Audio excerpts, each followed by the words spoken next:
저는 오늘 이곳에서 예배하는 모든 청년들을 주의 이름으로 사랑하고 또 축복합니다. 그리고 오늘 주의 말씀 나눌 때에 특별히 마태복음 22장 1절에서 14절, 조금 긴 절이긴 하지만 이 말씀으로 혼인잔치에 들어가지 못한 사람들, 이런 말씀의 제목으로 함께 주의 은혜를 나누길 소망합니다. 오늘 본문 말씀을 보게 되어지면 이 배경을 조금 알아야 합니다. 이 배경을 보게 되어지면 예수님께서 성전에서 가르치실 때의 그 일이 있죠. 예수님께서 이제 마지막 십자가 사역을 위해서 예루살렘으로 입성하십니다. 그리고 이튿날에 예수님이 가장 먼저 하신 일이 성전을 정화하신 사건이었죠. 당시 성전, 이 성전은 헤롯 성전이었는데 이 헤롯 성전이 어떻게 지어졌느냐? 헤롯이 유대인의 그 환심을 사서 자신의 그 정치적 기반을 단단히 구축하려고 만든 성전이었습니다. 그렇기 때문에 이 헤롯 성전을 둘러싼 이권의 연결고리가 다분히 정치적이었고, 그러다 보니 제사장들마저도 변질되어져서 이 제사의 편의성을 도모한다라는 그 명분으로 성전에서 재물을 거래할 수 있게 했다라는 거예요. 그러니까 장사치들이 넘쳐나는 거죠. 이에 예수님은 다시 한번 그 성전에서 과도하게 이익을 남기며 매매하는 자들을 다 내어 쫓아버리십니다. 그리고 당시에 이 성전세라는 것이 있었는데 이 성전세는 이 로마 황제의 그 상이 새겨진 그 화폐로 들이지 못하게 되어져 있죠. 그래서 이를 유대의 화폐로 바꾸어주면서 큰 이익을 남긴 그 환전상들도 많이 있었는데 그들을 다 내어 쫓아버리십니다. 그리고 다시 이튿날 다시 성전에 가셔서 이제 백성들을 가르치실 때에 오늘 성전에서 그 예수님의 그 출현하는 것에 대해서 당시 싫어하는 사람들이 있었겠죠. 누구요? 바로 종교 지도자들과 대제사장들이 있죠. 왜요? 왜 그렇습니까? 장사치들과 매매하는 자들을 다 내어 쫓아버리니 자기들이 살아왔던 그동안 계속해서 들어왔던 그 돈이 다 끊기게 되어지는 거죠. 밥줄이 끊기니까 좋아할 리 만무하죠. 그래서 그들이 예수님의 권위에 대해서 이제 시비를 걸기 시작합니다. 예수님이 싫어하니까. 그래서 그 시비의 내용이 무엇이었냐면 네가 무슨 권세로 이렇게 할 수 있겠느냐라고 말하는 거죠. 이때 예수님은 세 가지의 비유를 통해서 그의 권세와 그리고 천국에 대해서 말씀하신 거예요. 그래서 그 첫 번째 비유가 바로 뭐냐면 두 아들에 대한 비유였죠. 두 아들이 있었습니다. 두 아들에게 포도원에 가서 일하라 라고 이야기하니 맏아들이 뭐라고 합니까? 내가 가겠습니다 라고 해놓고 가지 않아요. 둘째 아들은 반대이죠. 난대로 나는 가기 싫습니다 라고 이야기해놓고 아버지에게 대들고 그런 것이 뉘우쳐지니까 포도원으로 갔다라는 말씀. 그러면서 주님이 말씀하신 것, 가르치신 것이 바로 무엇입니까? 천국이었죠. 그러면서 하시는 말씀이 너희보다 세리나 창기가 더 먼저 하나님의 나라에 들어갈 것이다 라고 이야기하면서 직격탄을 내리신 거예요. 그리고 두 번째 비유를 말씀하십니다. 바로 그것은 포도원 소작인의 비유였죠. 이 비유 또한 천국에 대한 말씀입니다. 한 포도원 주인이 농부들에게 세를 주죠. 그리고 타국을 갑니다. 이제 열매를 거둘 때가 돼서 주인은 열매를 거둘 그 종들을 이제 보내게 되어집니다. 거두어 드리라는 거죠. 그런데 농부들이 이 보내어진 이 종들을 어떻게 해요? 때리고 죽이는 거예요. 그래서 그 이후에 더 많은 종들이 나아가게 되어지죠. 그런데 또 똑같이 그러는 거예요. 그래서 주인이 안 되겠다 싶어서 어떻게 합니까? 아들을 보냅니다. 왜요?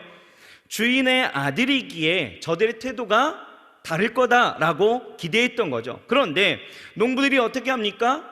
이 아들마저도 저놈이 상속자니 저놈을 죽여버리면 더 이상 우리가 이런 고생 안 하고 이 모든 것이 우리의 차지가 될 것이다 라고 생각하는 거죠. 그래서 죽입니다. 여러분, 이게 누구를 말하는 것이죠? 우린 다 알아요. 누구요? 예수 그리스도를 이야기하는 거죠. 그런데 이 대제사장들도 그리고 이 종교 지도자들도 바리새인들도 이 비유가 지금 자신들을 저격하고 있고 지금 뼈 때리는 말씀이라는 것을 알고 있었다라는 거예요. 그리고 이제 마지막 예수님께서 카운트 펀치를 날리시는 거예요. 그것이 바로 오늘 우리가 함께 읽은 세 번째 비유인 것이죠. 자, 오늘 본문을 보면 간단합니다. 자, 예수님은요, 이제 이 천국을 혼인잔치에 비유하시면서 이제 말씀하시는 거예요. 내용은 이렇습니다. 자, 2절 말씀 같이 한번 읽어볼까요? 시작. 천국은 마치 자기 아들을 위하여 혼인잔치를 베푼 어떤 임금 같으니. 자, 천국이 어떤 곳이에요? 임금이 자기 아들을 위해서 혼인잔치와 같다, 자기를 위해서 진설한 이 혼인잔치와 같다라고 말씀하고 있죠. 이 혼인잔치가 누구를 위한 혼인잔치였습니까? 임금의 아들이 있죠. 임금은 왕입니다. 왕의 아들은 장차 그 나라를 상속받을 아들이기도 하죠. 그러다 보니 이 혼인잔치는 국가적인 행사였다라는 거예요. 왕은요, 종들을 보내서 이 행사에 청함을 받은 사람을 오라 이야기합니다. 자, 3절이에요. 같이 읽습니다. 시작. 그 종들을 보내어 그 청한 사람들을 혼인잔치에 오라 하였더니 오기를 싫어하거늘. 여기서 말씀을 자세히 보시면요, 그 청한 사람들을 혼인잔치에 오라 하였다, 그러니까 정확히 이야기하면 이미 혼인잔치에 초청된 리스트가 보내졌다라는 거죠.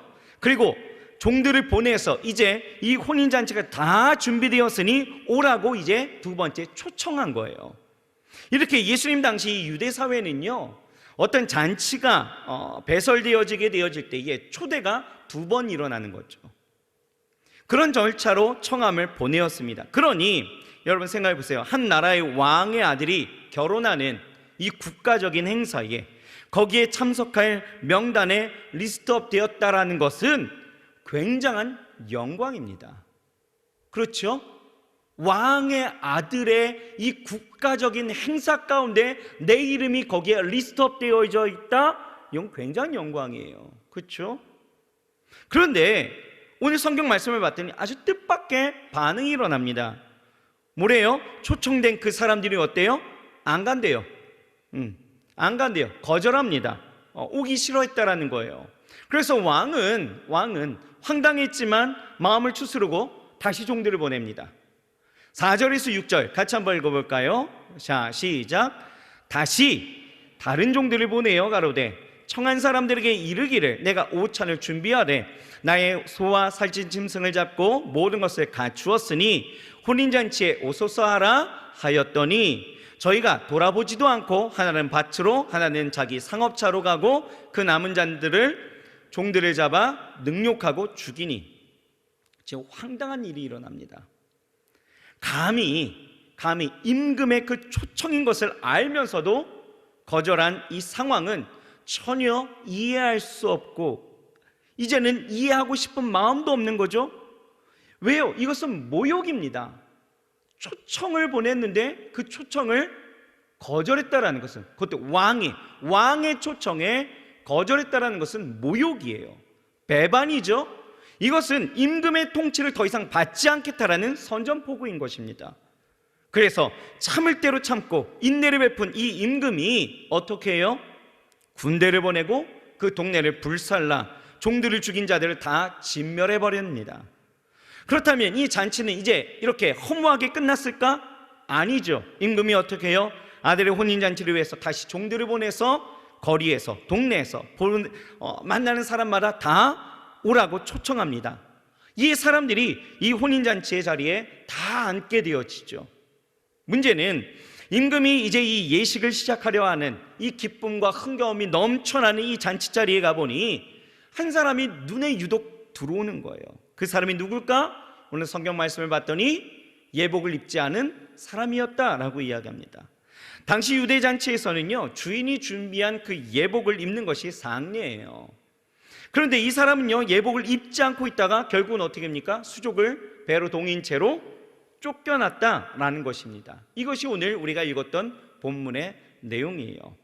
자, 이 말씀은 앞전 이 천국의 두 비유적인 말씀, 두 이야기와 함께 새로운 주제를 우리에게 지금 던져주고 있다는 거죠. 그게 무엇일까? 바로 거절입니다. 거절이라는 명목으로 이 세 가지의 비유가 우리에게 지금 말씀하고 있다는 거예요. 이 오늘 본문을 보게 되어지면 두 이야기가 결합되어져 있던 것을 우리가 보게 되어지죠. 1절에서 10절에서는요, 이 혼인잔치를 베푼 왕과 또 초대를 거절한 사람들에 대한 이 심판 내용이 나와져 있고, 또 11절에서 14절에는 초대에 응하였지만 예복을 입지 않았던 사람들에 대한 심판 내용이죠. 그러니까 공통적으로 보게 되어지면 모두가 혼인잔치에 들어오지 못한 사람이었다라는 것입니다. 첫 번째는 어떤 사람? 청함을 받았지만 거절한 사람. 그리고 두 번째는요, 예복을 입지 않은 사람. 저는 오늘 이 두 사람을 보면서 우리에게 말씀하시고자 하는 예수님의 마음이 무엇인지에 대해서 오늘 함께 은혜를 나누기를 소망합니다. 자, 첫째로 우리는 생각해 봐야 되는 것이 무엇이냐? 혼인잔치의 초청을 받았지만 그 초청을 거절한 사람을 우리가 보기를 원하는데요, 여러분, 이 말씀을 이해하려면 우리는 이 등장인물에 대한 배역을 잘 설정해야 합니다. 자, 먼저 보시죠. 임금은 누굴까요? 임금은 누구를 이야기한다? 하나님이시죠, 그죠? 그리고 그가 배설한 혼인잔치는 오늘 본문에서 직접 언급하고 있는 천국이다라는 거예요. 여러분, 임금 되시는 하나님은요, 이 혼인잔치를 위해서 어떻게 해요? 여러 마리의 소와 살찐 짐승을 잡았습니다. 모든 것이 완벽히 갖추어졌다라는 거예요. 이는 이 큰 잔치를 치르기에 충분히 준비되어졌고, 또 참석한 모든 자에게 있어서 최고의 그리고 최대의 만족을 주는 풍성한 잔치임을 우리에게 말씀하고 있다는 거죠. 여러분, 그렇습니다. 천국이 그렇다라는 거예요. 저도 아직 가보지 않았어요. 그래서 어떻게 설명해야 될지 모르겠지만, 여러분, 천국은요, 세상이 줄 수도 없는, 그리고 세상에 누릴 수도 없는 그 임금이 최고의 그리고 최상의 것으로 준비한 그 영광으로 가득하고 또 기쁨과 찬미와 소리가 넘쳐나는 곳이 천국인 줄 믿습니다. 그런 곳입니다. 자, 이 혼인잔치의 임금은요, 1차적으로 대상을 리스트업했어요. 그 청함을 받은 사람이 누구예요? 등장인물 누굴까요? 바로 유대인들을 이야기하는 거예요. 유대인들. 그들은 하나님의 구속사에 있어서 특별히 하나님께서 선택했다라는 거죠. 그래서 하나님은 아브라함을 시작해서 이삭, 야곱, 요셉으로 이스라엘, 그리고 이스라엘 민족으로, 그리고 유대 민족으로 하나님의 그 혼인잔치에 참여할 하나님의 특별한 택함받은 민족으로 삼으셨다라는, 리스트업 했다라는 거예요. 그래서 그 혼인잔치를 위해서 하나님 구약시대에는 종들을 보낼 때 어떻게 해요? 선지자로 보내시죠. 종들은 첫째는 선지자였습니다. 그리고 두 번째는요, 신약시대에는 복음 전파자로 종들을 보냈다라는 거예요. 그렇게 청함을 베풀었다라는 거예요. 그런데 청함을 받은 그들이 뭐 했다고요? 거절했습니다. 이렇게 특별하고 각별한 이 초대, 다른 것과는 비교할 수 없을 만큼의 아주 소중한 이 초대임에도 불구하고 저들은 지금 거절합니다. 왜요? 그것은 초대한 분에 대한 기만이 있죠.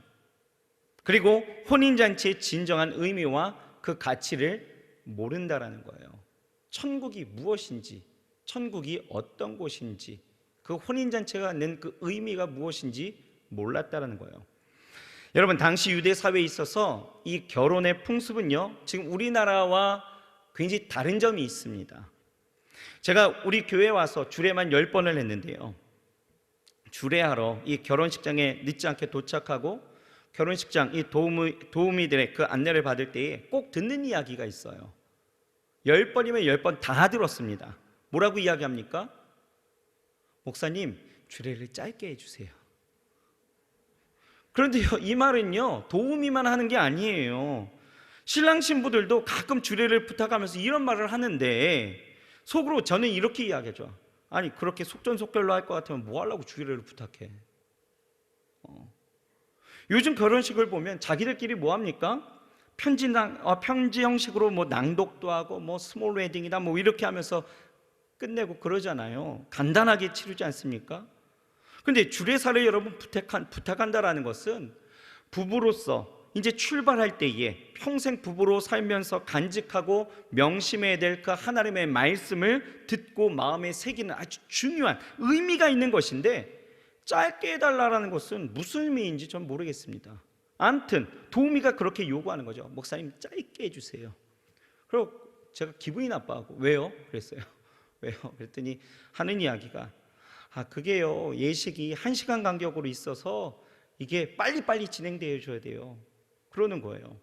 그래서 시간 한번 재봤어요. 그랬더니 여러분, 결혼할 때 보통 그 예식의 시간이 몇 분 정도 걸리는 줄 아십니까? 보통 20분에서 30분이면 다 끝나더라고요. 여러분, 평생을 부부로 살기를 소망하면서 의미 있는 결혼식을 치르는데 우리나라는 20분이고 30분이면 다 끝납니다. 그리고 이후 시간은 뭐예요? 이후 시간 30분, 40분 뭐예요? 사진 찍어요. 사진 찍는데 20분 이상 걸려요. 그리고 그 다음엔 뭐예요? 다음 팀을 위해서 자리를 빨리 비워줘야 돼요. 여러분, 유대인의 결혼 풍습은요, 이러지 않아요.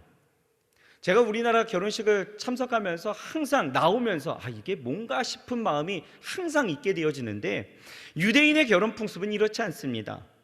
유대인은요, 결혼의 절차가 굉장히 성경적이요, 정말 딱 채워져 있습니다. 보면요, 먼저 정혼을 합니다. 정혼. 쉽게 말하면 지금의 약혼이에요. 약혼. 요즘은 약혼 안 하잖아요, 그렇죠? 그냥 바로 결혼하는데, 유대인의 결혼 절차에는 정혼이라는 게 있습니다. 정혼을 합니다. 먼저 약혼을 하죠. 보통 신부의 집에서 일주일간 잔치를 벌입니다. 이때 신랑은요, 신부에게 청혼하는 거예요, 그때.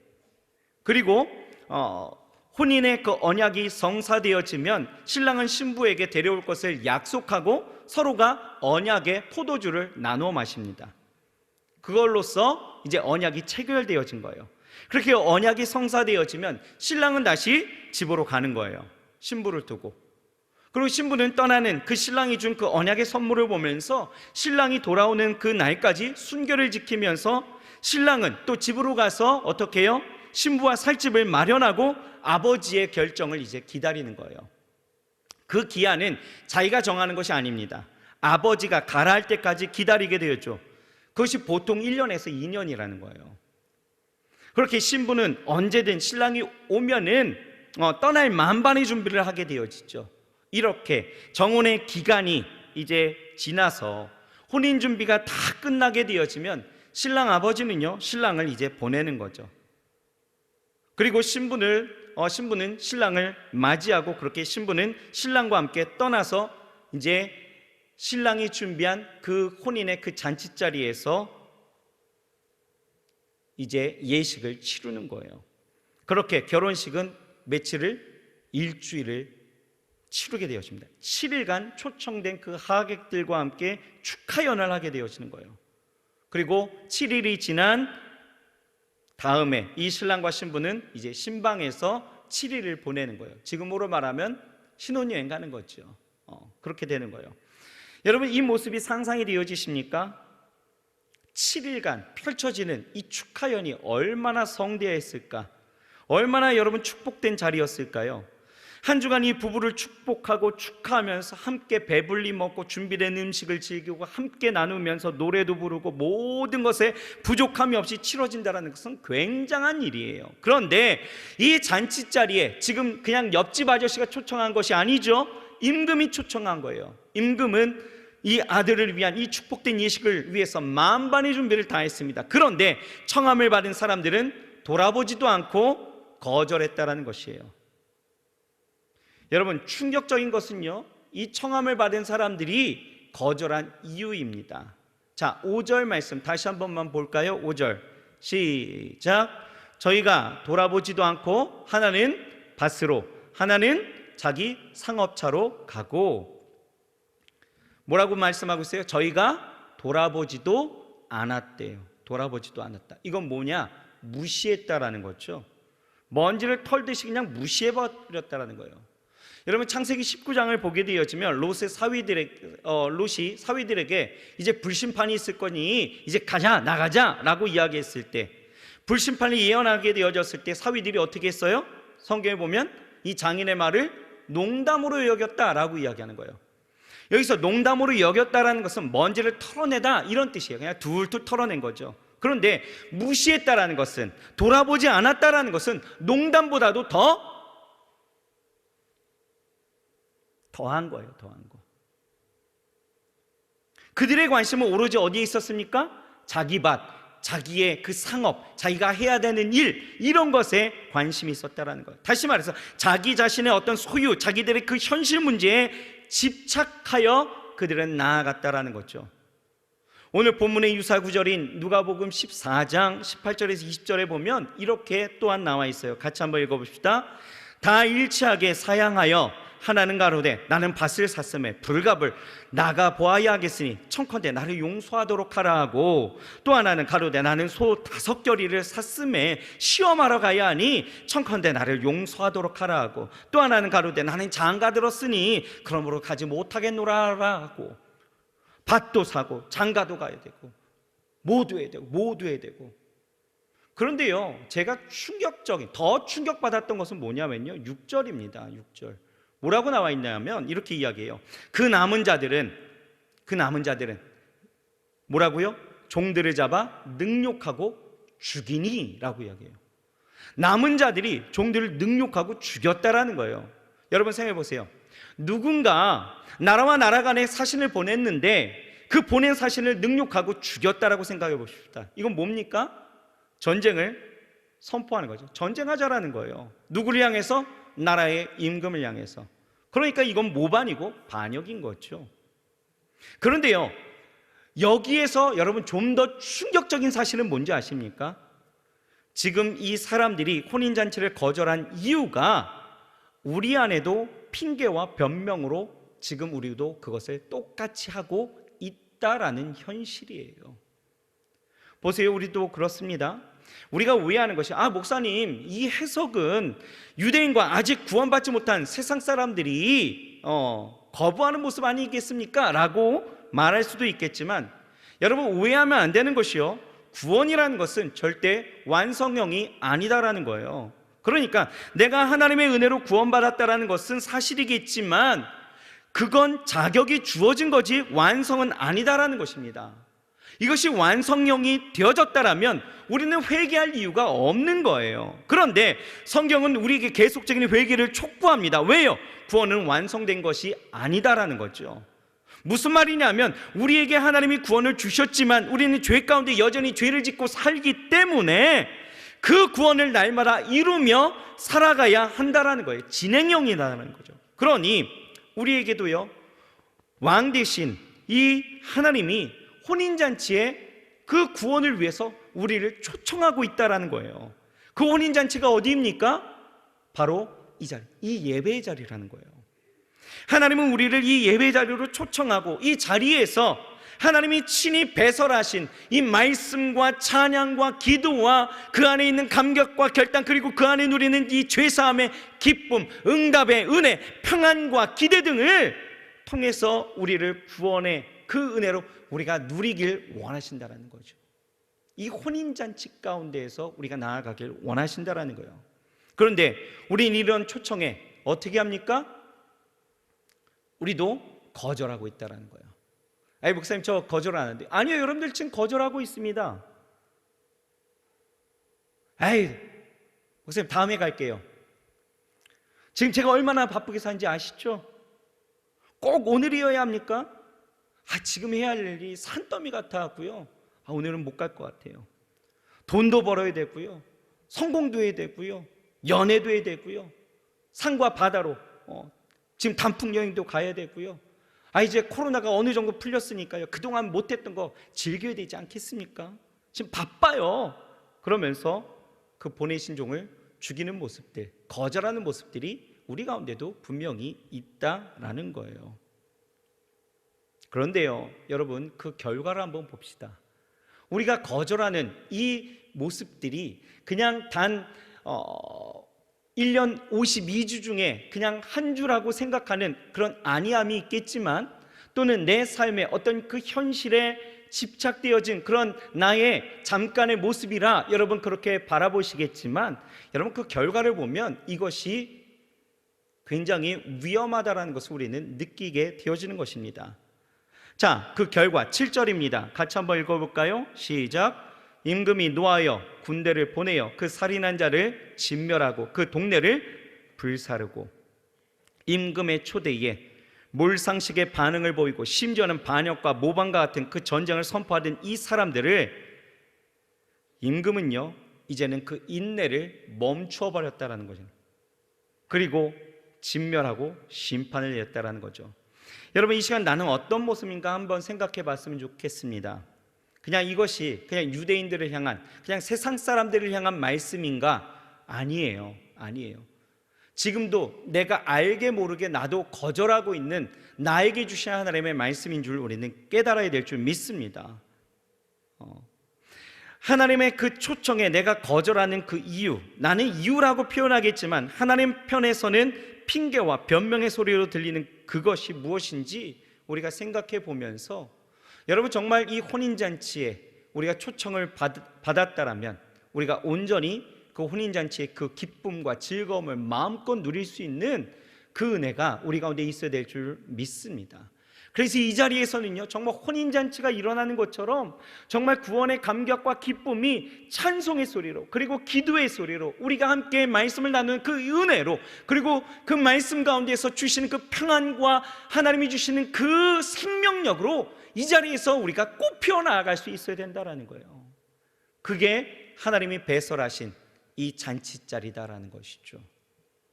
자, 그리고 두 번째입니다. 우리가 두 번째 주목해야 될 사람은요, 혼인잔치에 들어갔지만 이제 쫓겨난 사람이에요. 바로 어떤 사람입니까? 예복을 입지 않았던 사람이 있죠. 왕은요 이제 종들을 시켜서 거리에 나가 누구든지 이 혼인잔치에 참여할 수 있도록 모든 것을 열어주었습니다. 이것은 바로 구원의 대상이 초청을 거절한 이 유대인에게서 이제 모든 이방인에게로 열렸다라는 그 의미를 우리에게 비유로서 말씀하고 있는 거죠. 그렇게 왕은 종들을 시켜서 사람들을 불러 모읍니다. 순식간에 이 혼인잔치는 자리가 꽉 차게 되어지고 그 열기가 훅군 달아오게 되는 거예요. 그런데 문제는 뭡니까? 흥에 겨운 그 소리에 가득할 때에 임금이 이제 손님들을 보러 들어가게 되어지죠. 그런데 그 시선이 어디에 꽂혀요? 바로 예복을 입지 않은 그 한 사람에게 꽂히는 거예요. 여러분, 제가 예전에 그 청년 사역을 위해서 교회 탐방을 다닌 적이 있습니다. 근데 한 교회가요 당시 청년만 주일 출석이 7,000명이 모이는 교회가 있어서 굉장히 궁금한 거예요. 아니 어떻게 하길래 이 교회에 청년이 7,000명이나 이렇게 모일까? 주일에 그래갖고 한번 탐방을 해봤습니다. 그래서 주일날 예배 시간에 맞춰서 이제 교회를 찾아가게 되어졌어요. 그런데 대번 제가 새신자 같은 느낌을 받은 것이요, 저는 갈 때에 좀 눈에 안 띄려고 평범하게 청바지에 가을이어서 티에 그 가디건을 입고 그냥 갔어요. 근데 이게 웬일입니까? 그 성전에서 청바지 입고 가디건 걸친 사람은 저 하나밖에 없는 거예요. 모든 청년들을 비롯해서 성전에서 예배하는 모든 사람들이 다 정장을 입고 있는 거예요. 넥타이에 정장을 입고 있고 자매들도 아주 그 투피스라고 하나요? 이렇게 치마에 정장을 입고 있는 거예요. 이게 뭐지? 하면서 들어갔는데 그러더니 여러 사람이 저한테 막 몰리기 시작합니다. 새신자 팀인가 봐요. 저에게 와서 오늘 처음 오셨죠? 반갑습니다. 주의 이름으로 환영합니다.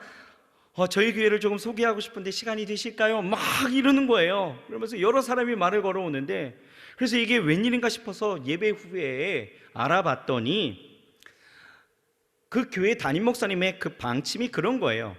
하나님 앞에 예배하는 사람은 정말 가장 하나님의 그 위엄 앞에 우리가 가장 좋은 모습으로, 그러니까 가장 깨끗하고 가장 좋은 옷을 입고 온전한 마음으로 예배해야 된다라는 거죠.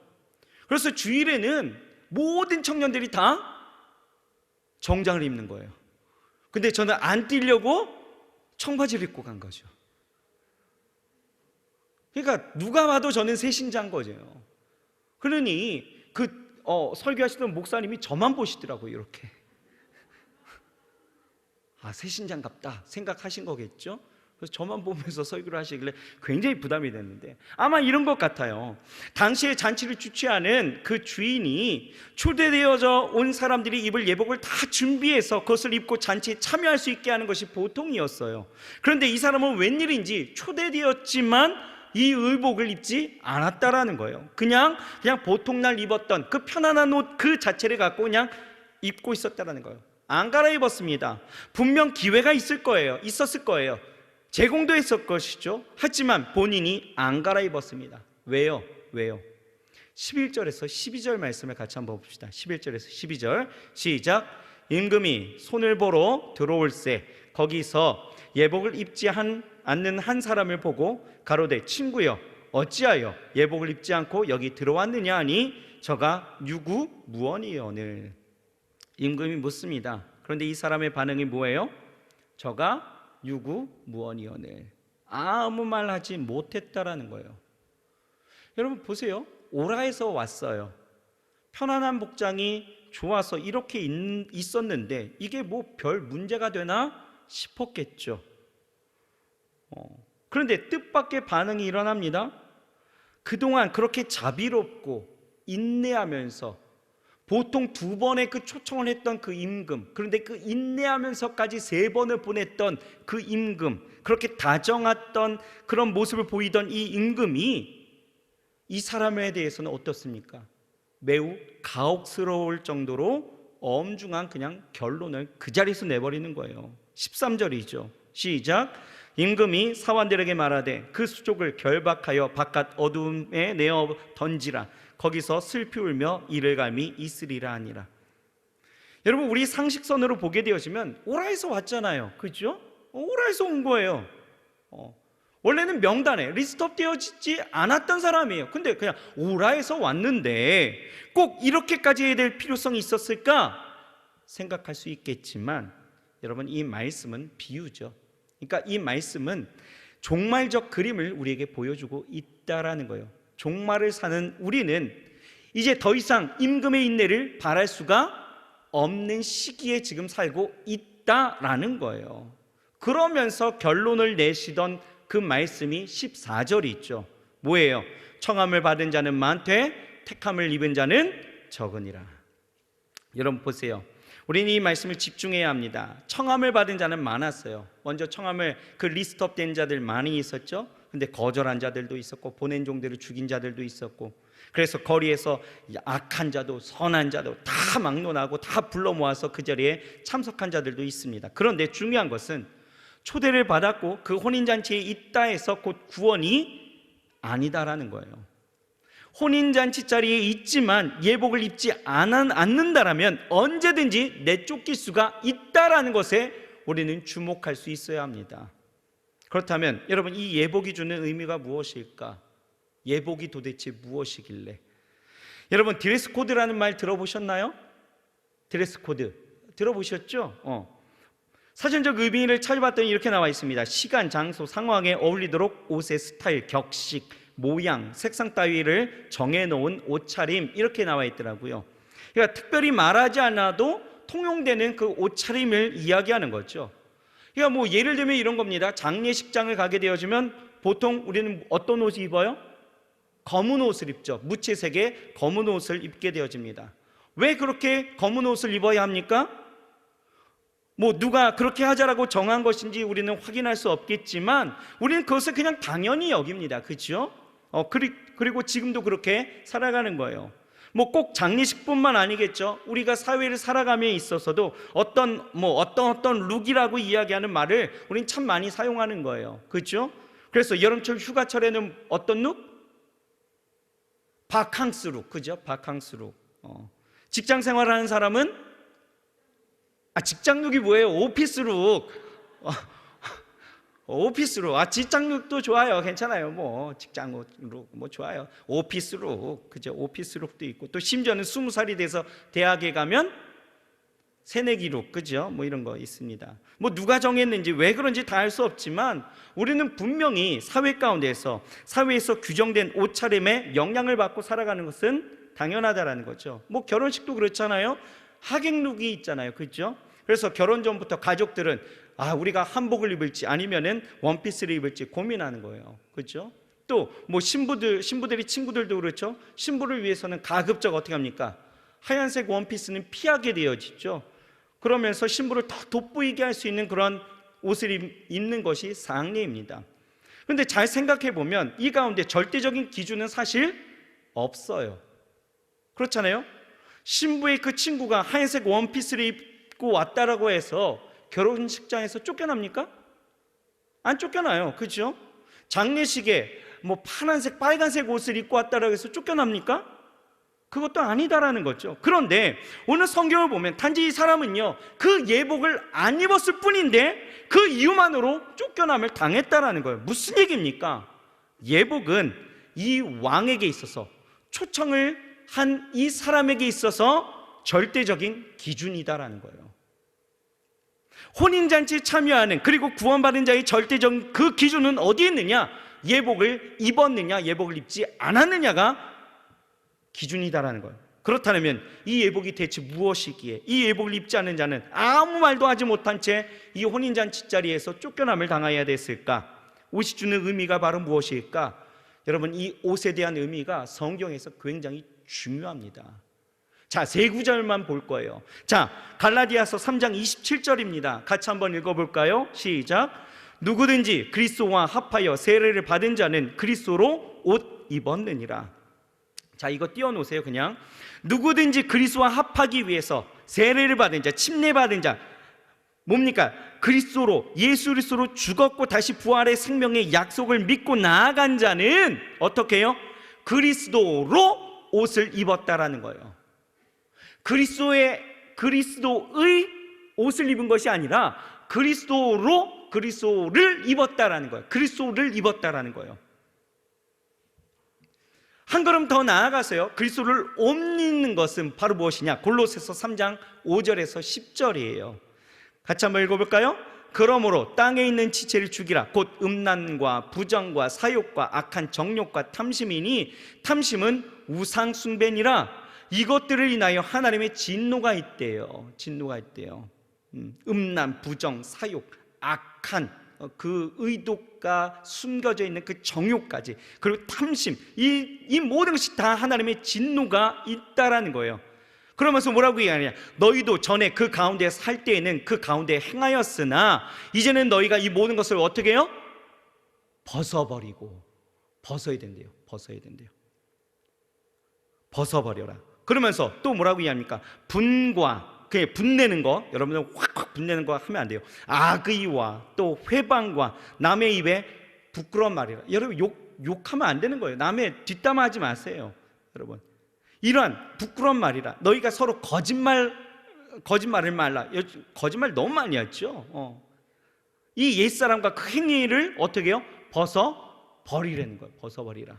그러면서 뭐라고 이야기하느냐? 그 밑에 말씀이 중요한 거예요. 다음으로 넘겨주세요. 네, 여기가 중요해요. 같이 한번 읽읍시다. 시작. 새 사람을 입었으니 이는 자기를 창조하신 자의 형상을 쫓아 지식에까지 새롭게 하심을 받은 자니라. 새 사람을 입었으니 누구를 입은 거예요? 예수 그리스도를 입은 거예요. 예수 그리스도로 내가 입은 거예요. 그러니 예수 그리스도로 옷 입은 그 사람은 어떻게 돼요? 자기를 창조하신 자의 그 형상대로 나아가야 된다라는 거죠. 그러니까 이 말은 무엇입니까? 이 모든 것들로 인해서 일그러지고 이지러진 그 잃어버린 그 하나님의 형상을 우리는 복원해내야 하고 회복하는 것이 바로 그리스도를 옷 입는 것이다 라는 거예요. 우리가 이 예복이 우리 가운데 있어야 된다라는 거예요. 이 옷을 입고 있어야 된다라는 거예요. 여러분, 이 이야기를 반모섬에서 유배하던 이 요한이 어떻게 결론을 내리느냐 하면 요한계시록 19장 6절에서 10절입니다. 같이 한번 읽어볼까요? 시작. 다시 한번 여러분 큰 소리로, 마지막 중요합니다. 시작. 많은 물소리도 같고 큰 뇌성도 같아서 가로되 할렐루야, 주 우리 하나님 곧 전능하신 이가 통치하시다. 그러면서 시작. 우리가 즐거워하고 크게 기뻐하여 그에게 영광을 돌리세. 어린 양의 혼인 기약이 이르렀고 그 아내가 예비되었으니, 아내가 예비, 그러니까 정혼을 이제 거쳐서 결혼식, 아내, 신부가 아니에요. 아내가 예비되었대요. 그러면서 뭐라고 이야기합니까? 시작. 그에게 허락하사 빛나고 깨끗한 세마포를 입게 하였은즉 이 세마포는 성도의 옳은 행실이로다 하더라. 여기까지만 그냥 읽어봅시다.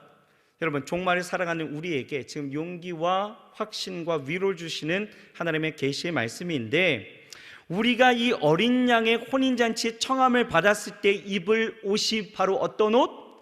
세마포래요. 세마포. 이 세마포는 뭐라고요? 성도들의 옳은 행실이라. 여러분, 여기서 옳은 행실이라는 것은 중의적인 의미가 있어요. 그래서 이 옳은 행실은 구원을 낳는 행위로서 옳은 행실을 말하는 것이 아니다라는 거예요. 다시 말해서 뒤집어 말하면 옳은 행실이 있어야, 옳은 행실이, 선함이 있어야 구원을 받는다라는 것이 아니다라는 거예요. 쉽게 이야기하면 바로 이런 거죠. 구원을 낳는 행위가 아니라 구원이 낳는 행위를 말하는 것이에요. 성도들의 옳은 행실이라는 것은 구원이 낳는 행위. 그러니까 구원 얻은 사람은 이 옳은 행실을 살아낼 수밖에 없다라는 거예요. 자, 정리해 볼까요? 우리가 입어야 될 옷은 예수 그리스도로 옷을 입어야 되는데, 예수 그리스도로 옷을 입게 되어진 그 옷은 세마포와 같아서 어떻게 해요? 성도들의 옳은 행실, 예수 그리스도로 옷을 입게 되어지면 그것이, 그 구원이 나에게 있어서 어떻게 해요? 그 구원이 낳는 행실이 자연적으로 발생되어진다는 거예요. 세마포로 옷 입어야 된다는 거예요. 그러니 여러분, 우리의 삶을, 우리의 지금 구원을 한번 생각해 보자라는 거예요. 여러분, 이 혼인잔치의 기약이 곧 이르른다라고 말씀하고 있어요. 그런데 나는 여전히 난 구원받았어 라고 이야기하면서 여러분, 예수 그리스도로 옷을 입지 않고 있다라면 우리는 뭐예요? 예복을 입지 않고 있었던, 주목받았던 그 한 사람이다라는 것입니다. 그러니 여러분, 내가 지금 봐야 하고 내가 지금 정해야 되는 것, 그리고 내가 지금 생각해야 되는 것은 과연 나는 예수 그리스도로 옷을 입고 있는지, 그 세마포로 그 구원이 낳는 착한 행실들이 내 삶 가운데 일어나고 있는지를 봐야 한다라는 거예요. 내 안에 있는 그 악의와 그 분냄과 거짓됨과 이 탐욕과 탐심을 내가 벗어버리고 내가 하나님 안에서 구원이 낳는 그 행위, 그 세마포에 예수 그리스도로 옷을 입고 즉 주님이 다시 오실 것을 기다리면서 천국에 들어갈 것에 대한 그 구원에 대한 그 은혜를 내가 지금 누리고 있는지를 봐야 한다라는 것입니다. 여러분, 내가 다 구원받은 것 같아서 지금 여러분 뭐 이렇게 방임하고 있습니까? 착각 가운데 우리가 신앙생활하면 안 돼요. 구원은 절대로 완성형이 아니다라는 거예요. 이렇게 예배하고 있다라고 다 구원받았습니까? 아니에요. 아니에요.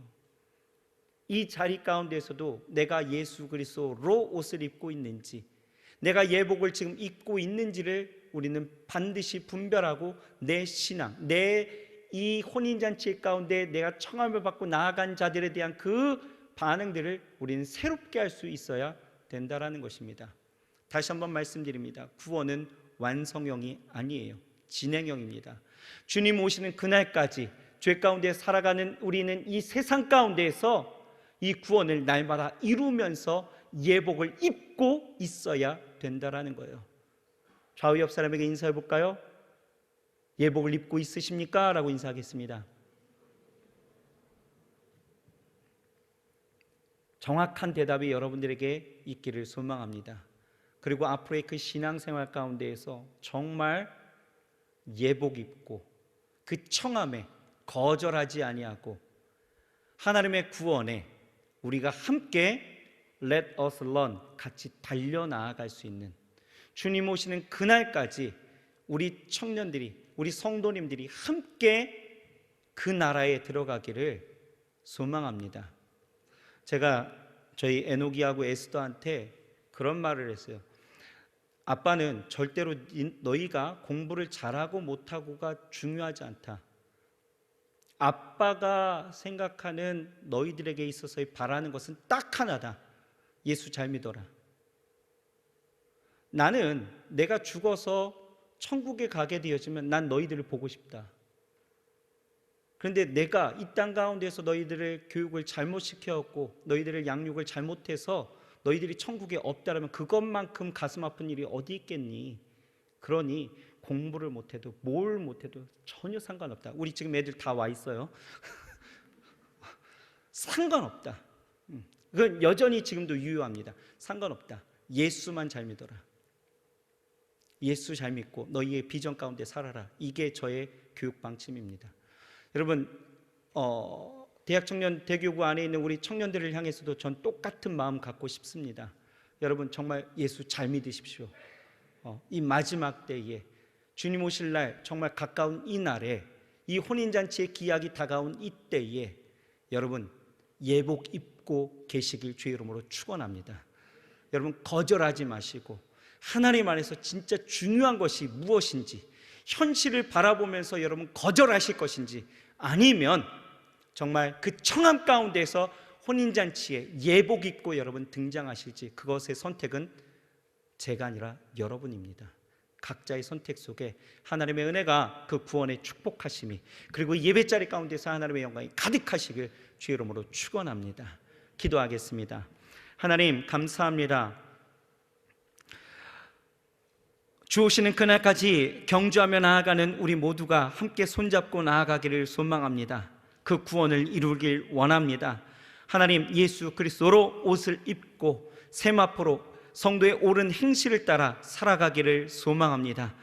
예복을 입지 않은 유구무원한 그 사람이 아니라 그 청함 속에서 거절한, 그 현실 가운데 나아갔던 그 거절한 그 사람들이 아니라 정말 주 앞에 온전히 설 수 있는 우리 모두가 되길 소망합니다.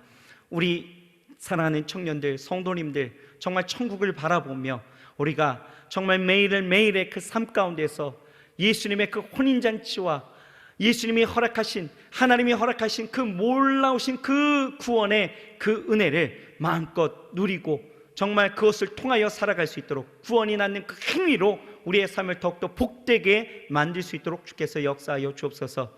오늘 하나님 우리의 삶을 돌아보며 다시 한번 옷 입는 귀한 시간 되길 소망하오니 주여 역사하여 주옵소서. 예수님의 이름으로 감사하며 간절히 기도합니다. 아멘.